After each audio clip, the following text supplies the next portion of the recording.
हाय class. तो आज हम देखते हैं आयनाइजेशन पोटेंशियल या आयनाइजेशन एनर्जी या आयनाइजेशन एंथैल्पी। तो इसको शॉर्ट फॉर्म में बोलते हैं आईपी या IE. IP means ionization potential और आईई मीन्स आयनाइजेशन एनर्जी या इंथैल्पी। इंथैल्पी भी क्या है? एक तरह से एनर्जी है। देखो आगे इसका डिफिनेशन क्या है। The amount of energy required to remove an electron from outermost shell of cell or most loosely bound electron in ground state of isolated gaseous state। तो आइसोलेटेड गैसियस एटम के बारे में ध्यान रखना कि isolated हो gaseous atom हो, isolated gaseous atom हो। उससे क्या करना है?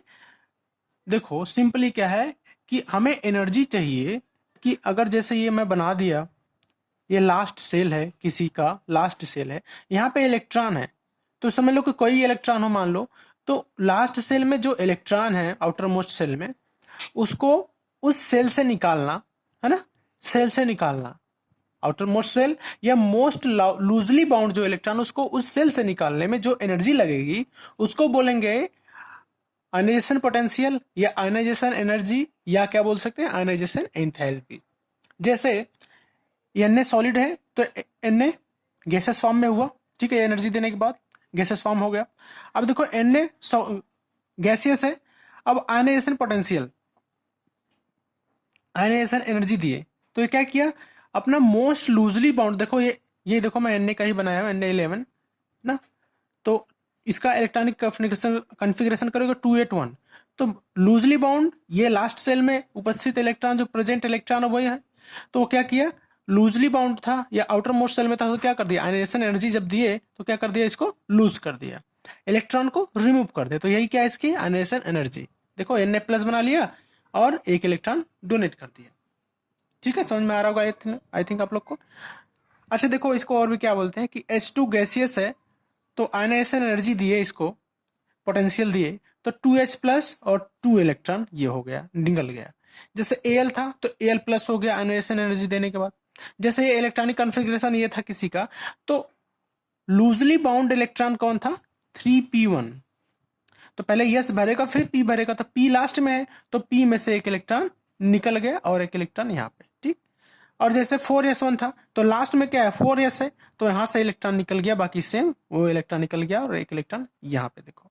जैसे O2 था, O2 आयनाइजेशन पोटेंशियल दिए, आयनाइजेशन एनर्जी दिए, तो O2+ और एक इलेक्ट्रॉन यहाँ से इंप्रूव हो गया। देखो इसका यूनिट क्या होता है, किलो जूल पर एटम या किलो कैलोरी मोल, किलो कैलोरी मोल या किलो जूल पर एटम, ठीक है।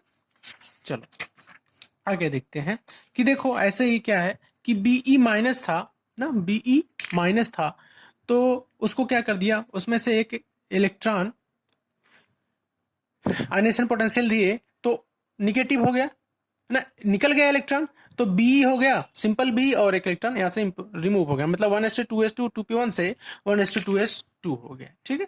जैसे आगे देखते हैं कि सक्सेसिव सक्सेसिव आयनाइजेशन क्या होता है। मतलब एक कहीं से आयनाइजेशन पोटेंशियल दिए, कोई भी एटम था तो उसमें एक बार इलेक्ट्रॉन निकला, फिर एक बार इलेक्ट्रॉन निकला, फिर एक बार इलेक्ट्रॉन निकला, मतलब इलेक्ट्रॉन कई बार निकला, कंटिन्यूसली निकल रहा है आयनाइजेशन एनर्जी देने के बाद, तो उसको बोलते हैं सक्सेसिव आयनाइजेशन एनर्जी को। देखो यहाँ जैसे एल था, एल गैसियस स्टेट, अच्छा आयनाइजेशन पोटेंशियल इसको फर्स्ट दिया, आयनाइजेशन एनर्जी 1 दिए, मीन्स 1 दिए तो पहला इलेक्ट्रॉन निकला, Al+ बना, फिर I2 दिए, IE2 दिए तो फिर एक इलेक्ट्रॉन निकला, Al+2 बन गया, फिर IE3 दिए, मतलब ionization potential 3, ionization energy 3, ionization enthalpy 3, तो उसमें से फिर एक इलेक्ट्रॉन निकला और क्या बना, Al+3, ठीक है। इसके बाद फर्दर इसको करेंगे कंटिन्यूएशन तो गड़बड़ होगा, नहीं हो पाएगा, ठीक है। तो एक चीज और ऑर्डर ध्यान रखना कि जब जैसे कि मैं ये बना दिया हूं, जैसे कि लास्ट सेल था ये, इसमें 3 इलेक्ट्रॉन है, ठीक है, तो एक बार एनर्जी दिए तो एक इलेक्ट्रॉन निकल गया, ठीक है। अब देखो अंदर का 13 इलेक्ट्रॉन और 13 प्रोटॉन था, 13 इलेक्ट्रॉन और 13 प्रोटॉन था, अंदर प्रोटॉन 13 है। अब देखो 13 इलेक्ट्रॉन को तो बांट के बैलेंस करके चल रहा था प्रोटॉन, लेकिन जैसे ही आयनाइजेशन एनर्जी अब पहला दिए तो एक इलेक्ट्रॉन निकल गया, लेकिन जो 2 इलेक्ट्रॉन बचा है, मतलब अब इलेक्ट्रॉन टोटल कितने बचे, 12 इलेक्ट्रॉन बचे, प्रोटॉन कितना है, 13, तो ये जो 13 प्रोटॉन है वो 12 इलेक्ट्रॉन को क्या करेगा, मजबूती से बांध के रखेगा, तो जब मजबूती से बांध के रखेगा तो इनको निकलने देगा क्या आसानी से, चलो ठीक है। अगर आयनाइजेशन एनर्जी बढ़ा, क्योंकि जितनी आयनाइजेशन एनर्जी पहला फर्स्ट दिए थे, IE1 दिए थे फर्स्ट, तो इसको आसानी कम एनर्जी में ये निकल गया। लेकिन आप जब दूसरा अगर IE1 के बराबर ही देंगे तो क्या ये इलेक्ट्रॉन निकल पाएगा? दूसरा वाला नहीं निकल पाएगा, क्योंकि दूसरी वाली आयनाइजेशन एनर्जी जो होगी उसको क्या होना चाहिए? इससे ग्रेटर होनी चाहिए, तभी ये वाला इलेक्ट्रॉन निकलेगा, क्योंकि प्रोटॉन तो इसको तेजी से बांध रखा है ना। अब देखो थर्ड निकालेंगे तो ये भी निकल गया, थर्ड को तो और ज्यादा एनर्जी देनी पड़ेगी। तो इस तरह से मतलब जैसे जैसे आयनाइजेशन एनर्जी इलेक्ट्रॉन निकलता जा रहा है, उसके बाद आने वाले इलेक्ट्रॉन को निकालने में ज्यादा एनर्जी लगेगी, इसलिए IE1 less than IE2 less than IE3। तो ये ध्यान रखना आप लोग, ठीक है। चलो नोट करके कुछ देख लेते हैं कि here IE2 is first ionization enthalpy of Al+, ठीक है, और IE3 is first ionization energy of Al2+, ठीक है। अरे भाई ये इसका पहला हो गया है ना, और ये इसका पहला हो गया है ना, ठीक है। या IE1 का ये दूसरा हो गया, ये इसका पहला हो गया, इस तरह से वही वही मैं नोट में लिखा हूं, ठीक है। चलो अच्छा देखो, अब आयनाइजेशन को कौन कौन सी चीजें जो अफेक्ट करती हैं, क्या क्या इफेक्ट है जो आयनाइजेशन एनर्जी पे पड़ता है, किसके किसके कारण इसके ऊपर इफेक्ट पड़ता है। तो देखो पहला तो एटॉमिक साइज। एटॉमिक साइज के देखो एक चीज मैं बताया था कि एटॉमिक साइज कैसे बढ़ता है। जैसे आयनाइजेशन इंथैल्पी या आयनाइजेशन एनर्जी जो होती है इनवर्सली प्रोपोर्शनल किसके होती है? Atomic size. देखो कि अगर मैं एक BE ले लिया ना, BE का एटम ले लिया, चलो मैं एक BE एटम है 4, और एक मैं ले लिया मैग्नीशियम। देखो मैग्नीशियम का सेल 3 हो गया और इसमें 2 ही है, तो अंदर वाला सेल क्या है?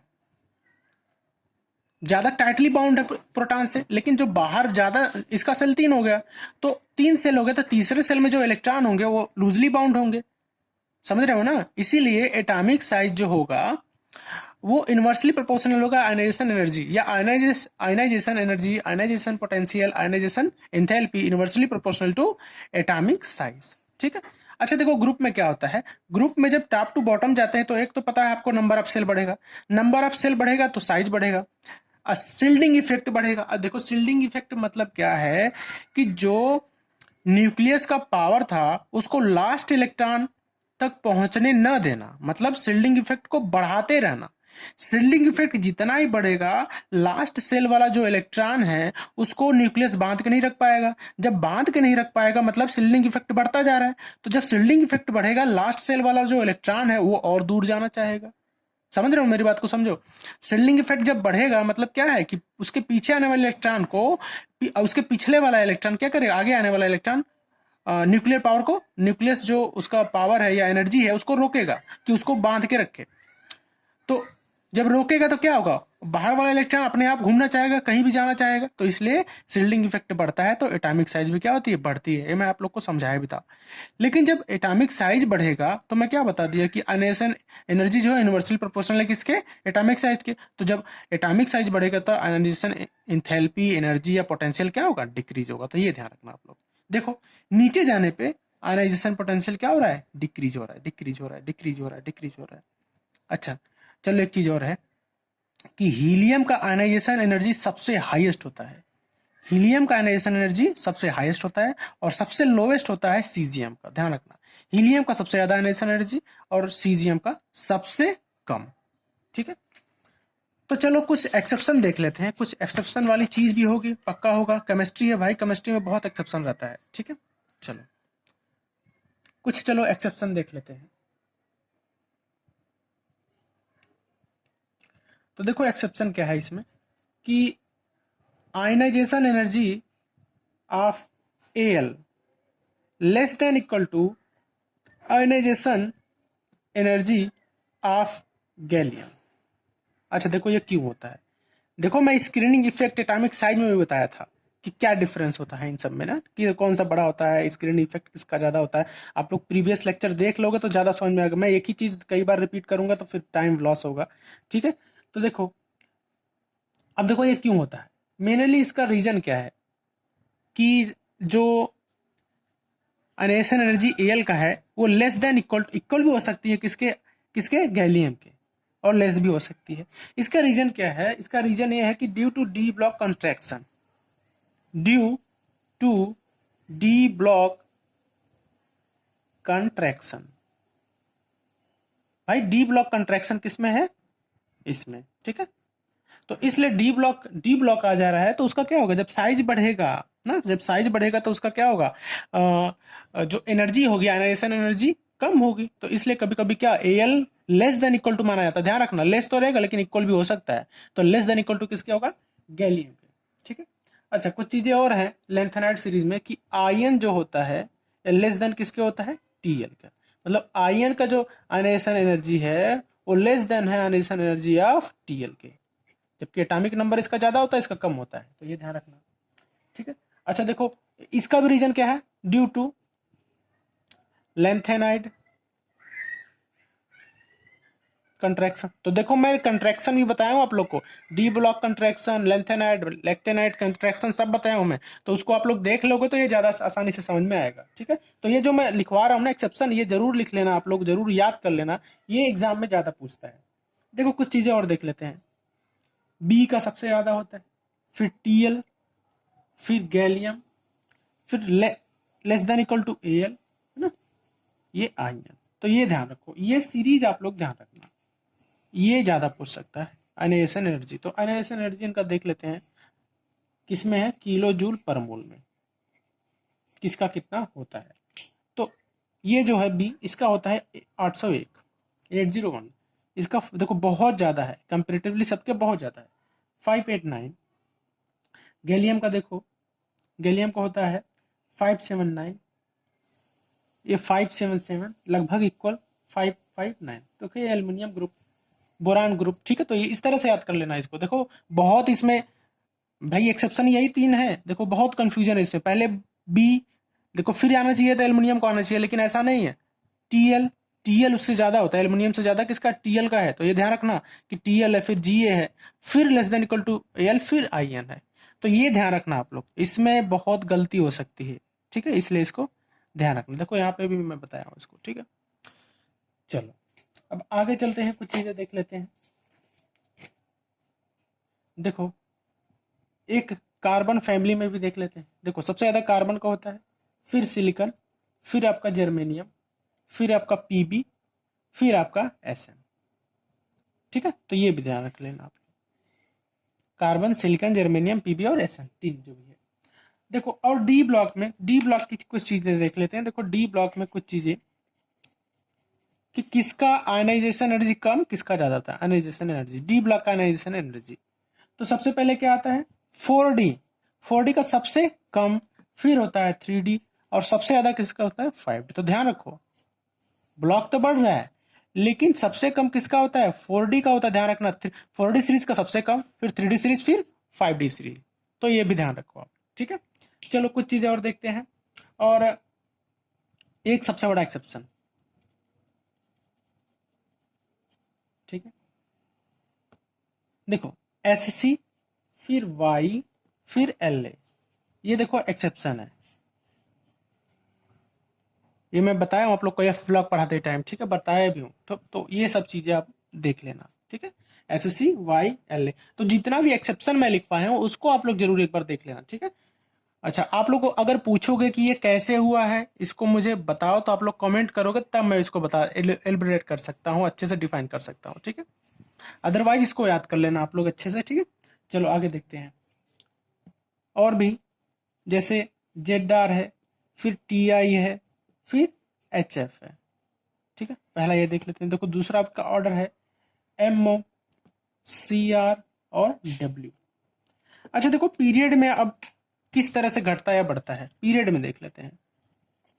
अभी तो ग्रुप में देखे थे, अब पीरियड में देखते हैं। जब लेफ्ट टू राइट जाते हैं, लेफ्ट से राइट जाते हैं, तो क्या होता है, देखो एक तो क्या है कि इलेक्ट्रोनिगेटिव जो पावर होता है, इलेक्ट्रोन्यूक्लियर चार्ज, इलेक्ट्रोन्यूक्लियर चार्ज वो क्या होता है, बढ़ता है। बढ़ता है कि नहीं, क्योंकि नंबर ऑफ प्रोटॉन बढ़ते हैं ना, न्यूक्लियस चार्ज बढ़ते हैं। तो क्या होगा भाई, इसके कारण क्या होगा, साइज क्या होगा, घटेगा, साइज घटेगा, मीन्स क्या होगा, आयनाइजेशन एनर्जी क्या होगा, बढ़ेगा। अरे भाई जब साइज घटेगा तो आयनाइजेशन एनर्जी क्या होगा, बढ़ेगा ही ना, क्योंकि बताया था ionization energy 1 inversely proportional to size, atomic size. अच्छा देखो, जब साइज घट रहा है मतलब आयनाइजेशन एनर्जी क्या हो रहा है, बढ़ रहा है। जब साइज घट रहा है तो इसका मतलब क्या है कि आपका स्क्रीनिंग इफेक्ट, एससी इफेक्ट भी क्या होगा, घटेगा। इलेक्ट्रोन्यूक्लियर चार्ज जो है वो बढ़ा तो साइज घटा, साइज घटा मतलब आयनाइजेशन एनर्जी बढ़ा, आयनाइजेशन एनर्जी बढ़ा मतलब शील्डिंग इफेक्ट घटा। तो ये सब चीजें ध्यान रखो आप। देखो सब को रिलेट करके पढ़ोगे तो ज्यादा आसानी से समझ में आएगा। ठीक है, चलो तो इसमें देखते हैं कुछ चीजें देख लेते हैं। देखो आप तो पहले आपको समझ में आ गया एटॉमिक साइज किस तरह से डिफर करता है, किस तरह से डिपेंड करता है किसके ऊपर, अनेसन पोटेंशियल के ऊपर, या अनेसन पोटेंशियल एटॉमिक साइज पे किस तरह से डिपेंड करता है, ये देख लिए। तो दूसरी चीज देखते हैं इलेक्ट्रोनिगेटिव इलेक्ट्रोन्यूक्लियर चार्ज, ईएनसी। ठीक है, ईएनसी देखो किस तरह से है कि देखो ionization energy proportional to electronuclear charge, electronuclear charge directly proportional है। मतलब कि जब आयनाइजेशन एनर्जी मतलब ईएनसी जब बढ़ेगा तो भाई आपका क्या होगा, डायरेक्टली आपका आईई भी बढ़ेगा। तो ये ध्यान रखो, घटेगा तो घटेगा, बढ़ेगा तो बढ़ेगा। ठीक है, जैसे पीबी है, ठीक है, पीबी का सबसे कम, फिर पीबी +2, फिर पीबी +4। मीन्स यहाँ पे जो है आयनाइजेशन एनर्जी जो किसका, इलेक्ट्रोनिगेटिव ज्यादा कौन था, ये, फिर ये, फिर ये। तो आयनाइजेशन एनर्जी देखो सबसे सबसे कम कहाँ है, पीबी का, फिर पीबी+2 का, फिर पीबी+4 का। अब भाई इसके अंदर इलेक्ट्रॉन की कमी होती जा रही है, इलेक्ट्रॉन की कमी होती जा रही है मतलब इलेक्ट्रॉन ये लेगा तो ज्यादा इलेक्ट्रोनिगेटिव हो गया ये। तो जब ईएनसी क्या होगा, बढ़ेगा तो आयनाइजेशन एनर्जी भी बढ़ेगा ऑटोमेटिक। ठीक है, इलेक्ट्रॉन भाई डोनेट किया भाई बहुत ज्यादा डोनेट कर दिया, अब इसको इलेक्ट्रॉन चाहिए तो आयनाइजेशन एनर्जी इसकी क्या होगी, ज्यादा होगी। ठीक है, चलो दूसरा है कि Mn, फिर Mn2+, फिर Mn4+, उसके बाद लास्ट में Mn7+। तो ये भी याद रख लेना आप लोग। ठीक है, चलो आगे देखते हैं। देखो शील्डिंग इफेक्ट अब देखते हैं। शील्डिंग इफेक्ट आई थिंक हम समझ भी लिए हैं। तीसरा शील्डिंग इफेक्ट, शील्डिंग इफेक्ट। ठीक है, अब देखो शील्डिंग इफेक्ट जो है वो क्या होगा, आयनाइजेशन एनर्जी जो होगा, आई थिंक मैं डिस्कस भी कर दिया अभी अभी कुछ टाइम पहले ही। आयनाइजेशन एनर्जी क्या होगा, inversely proportional to shielding effect, और यही shielding effect proportional to atomic size होता था। समझ में आया कि नहीं। तो दोनों चीज, आयनाइजेशन एनर्जी है वो किस पे डिपेंड करेगा, inversely proportional to shielding effect या inversely proportional to atomic size. ठीक है, मतलब शील्डिंग इफेक्ट जब बढ़ेगा तो क्या होगा, आयनाइजेशन एनर्जी क्या होगा, घटेगा। शील्डिंग इफेक्ट जब घटेगा तो आयनाइजेशन एनर्जी क्या होगा आपका, बढ़ेगा। तो ये सब चीजें आप लोग नोट करते चलो साथ साथ। ठीक है, चलो अब देखते हैं पेनेट्रेशन पावर। चौथा है पेनेट्रेशन पावर ऑफ ऑर्बिटल्स। ठीक है, तो देखो सबसे ज्यादा किसका होता है, सबसे ज्यादा जो आयनाइजेशन एनर्जी होता है, सबसे ज्यादा जिसमें एनर्जी लगे, एस में, फिर पी में, फिर डी में, फिर एफ में। मतलब जितना दूर जाते जाओगे उतना ही कम एनर्जी लगेगा किसी इलेक्ट्रॉन, लास्ट सेल के इलेक्ट्रॉन को निकालने में। तो इसलिए सबसे ज्यादा एस का, फिर पी का, फिर डी का, एफ का। ठीक है, मतलब क्या है कि इट मीन्स, इसका मतलब क्या हो गया, it means nuclear nuclear attraction, आप लोग साथ साथ लिखते चलोगे तो ज्यादा आसानी रहेगा आप लोग को। ठीक है, is maximum, nuclear attraction is maximum for S सब सेल, एस सब सेल, उसके बाद जो भी है ना, उसके बाद जो भी है। ठीक है, अच्छा एक चीज और देखो, बीई का जो होगा आयनाइजेशन एनर्जी वो बी से ज्यादा होगा। इसका 4 होता है एटॉमिक नंबर, इसका 5। इलेक्ट्रॉन कन्फिग्रेशन करो, कन्फिग्रेशन 1:2:2, इसका 1:2:2 और 2p 1। अब देखो P आ गया ना, तो P का क्या होगा, आयनाइजेशन एनर्जी कम होगा, और मतलब बी में से इलेक्ट्रॉन निकालना कठिन होगा कंपेरिजन टू बी। क्यों? क्योंकि इसमें बस ये सब सेल है, इसमें पी सब सेल है, तो इसके एनर्जी कम लगेगा, आसानी से इलेक्ट्रॉन निकाल लोगे। ठीक है, तो इसी तरह से क्या है कि एम जी का ग्रेटर क्या होगा एल से, क्योंकि यह इसी तरह से है कि इसके लास्ट सेल में क्या आता है 3s2 आता है, और इसके लास्ट सेल करेंगे तो 3p1 आएगा। तो p है तो p में आसानी से इलेक्ट्रॉन निकाल सकते हैं, इसलिए I E of M G greater than I E of A L. ठीक है, तो ये ध्यान रखो आप लोग, आई थिंक समझ में आ रहा होगा। ऐसे देखो कैल्शियम है, कैल्शियम का ग्रेटर किसके होगा, गैलियम से, गैलियम से, क्योंकि इसके लास्ट सेल में 4s2 आएगा, और इसका करेंगे तो 4p1 आएगा। करके देख लेना। इसलिए भाई ये सब सेल है, ये क्या है पी है, तो इसका ग्रेटर होगा मतलब I E of C A greater than I E of gallium. तो ये हम 4 चीज देख लिए जिस पे डिपेंड करता है आपका आयनाइजेशन पोटेंशियल, आयनाइजेशन एनर्जी। तो नेक्स्ट हम देखेंगे 5वां 6वां जो भी होगा, उसके बाद इलेक्ट्रॉनिक कॉन्फ़िगरेशन देखेंगे, उससे समझेंगे, ज़्यादा बेटर समझ में आएगा। थैंक यू क्लास, आज यहीं तक रखते हैं क्लास।